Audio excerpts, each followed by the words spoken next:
sa isang Diyos.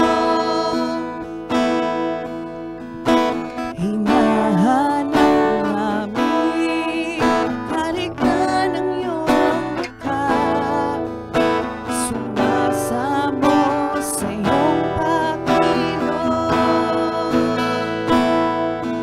at sa himig na hangin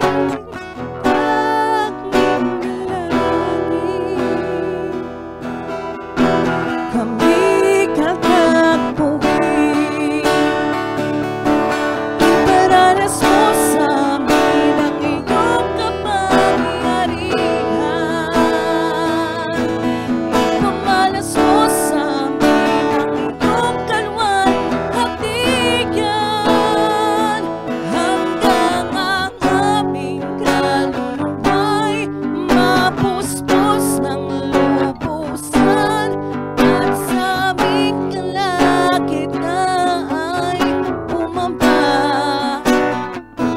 ang kalangitan. Dakina ang iyong ngalan.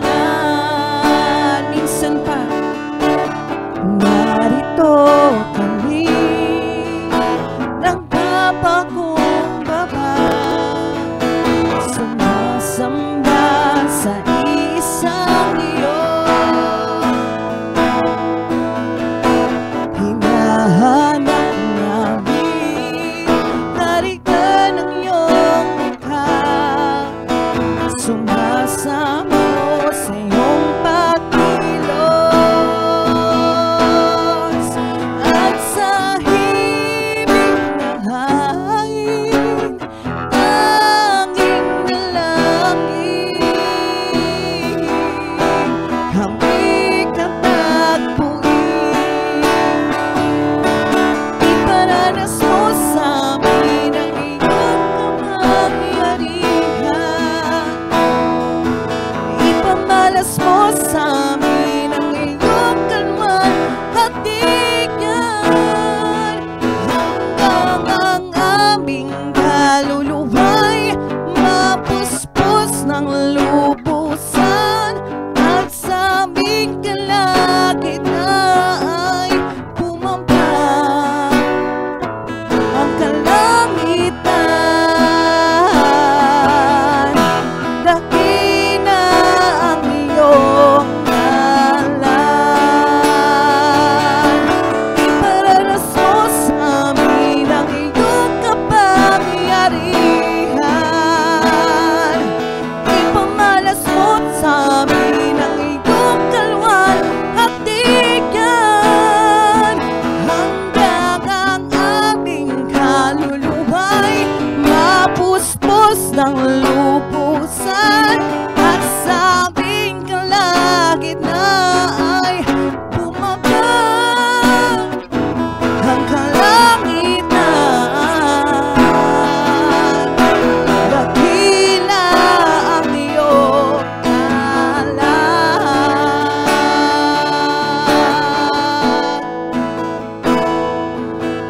Hallelujah.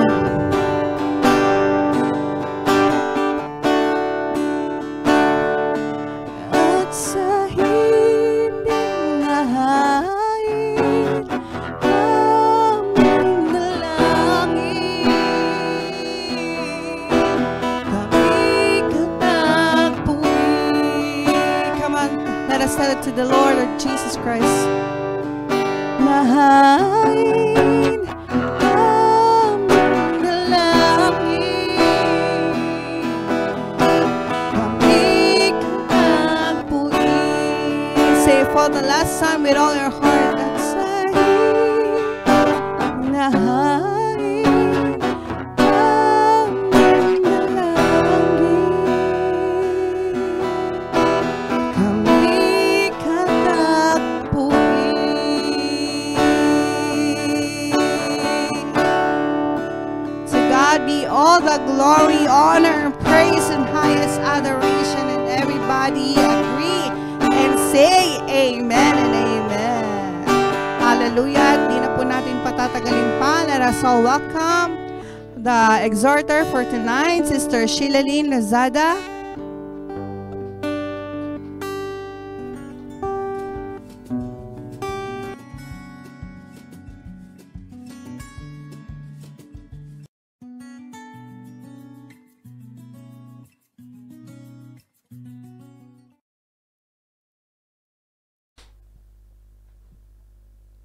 Amen. Shalom, shalom. Magandang gabi po sa ating lahat. Praise God. Hallelujah.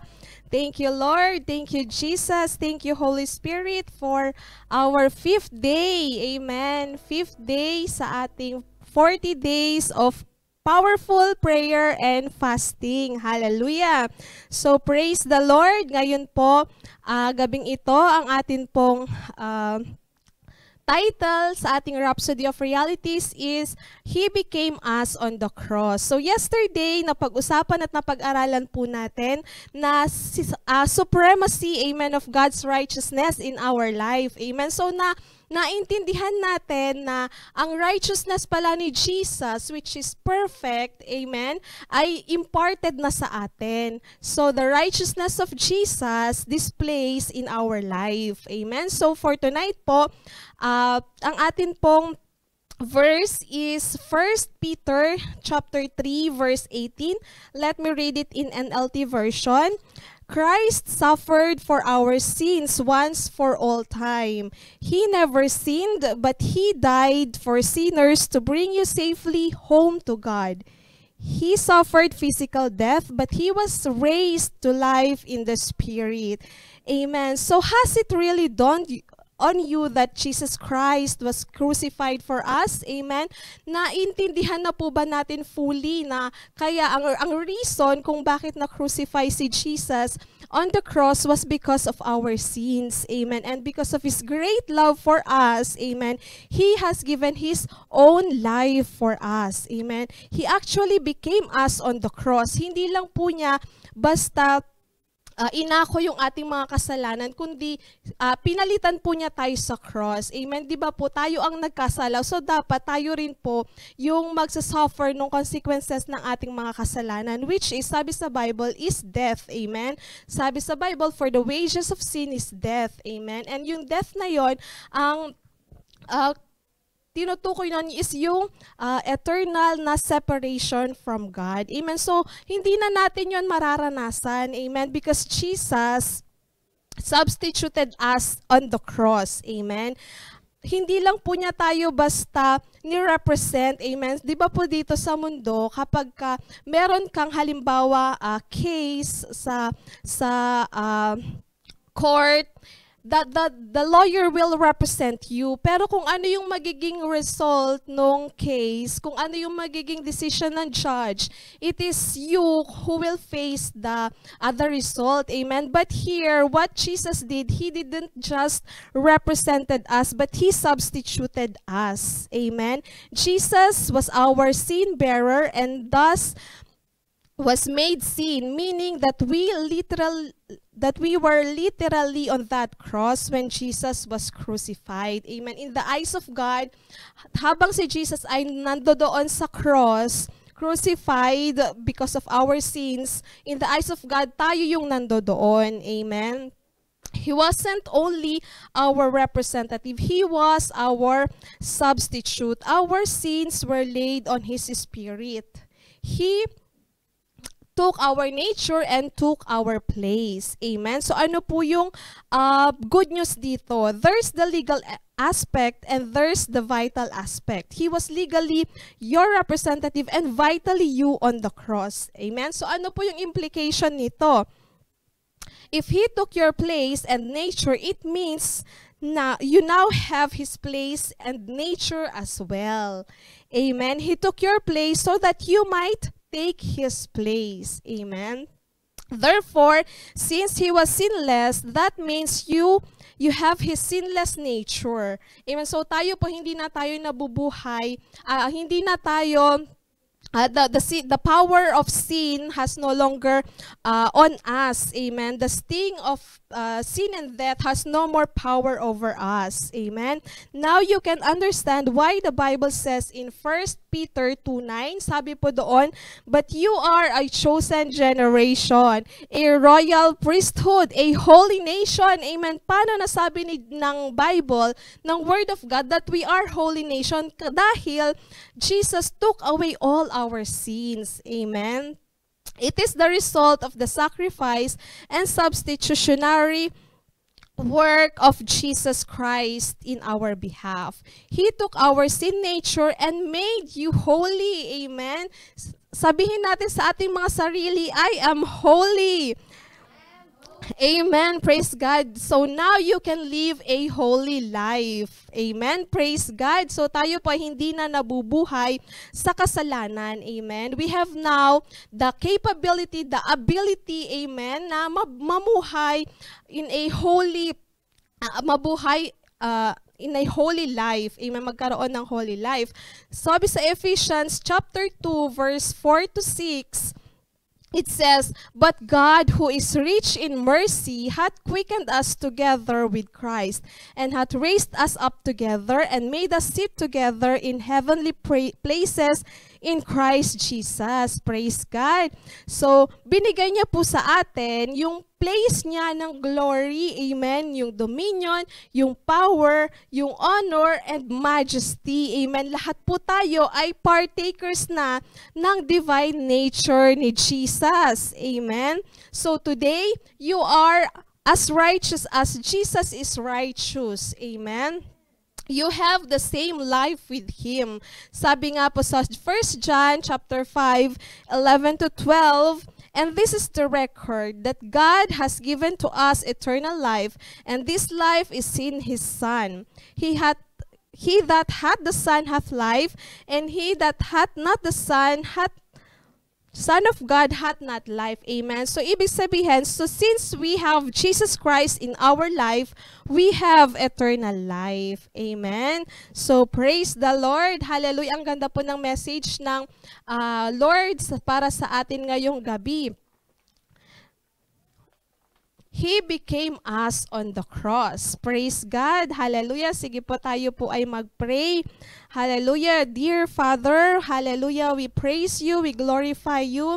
We adore you, O Lord. Truly, Panginoon, Ikaw ang Diyos, O Lord God. Hallelujah, na umako lahat ng aming mga kasalanan at binigyan kami ng buhay na walang hanggan, buhay na kasiyasiya, buhay, Panginoon, kung saan pwede kami at kami ay able na mamuhay ng holy, O Lord God, mamuhay ng malayo sa kasalanan. Hallelujah.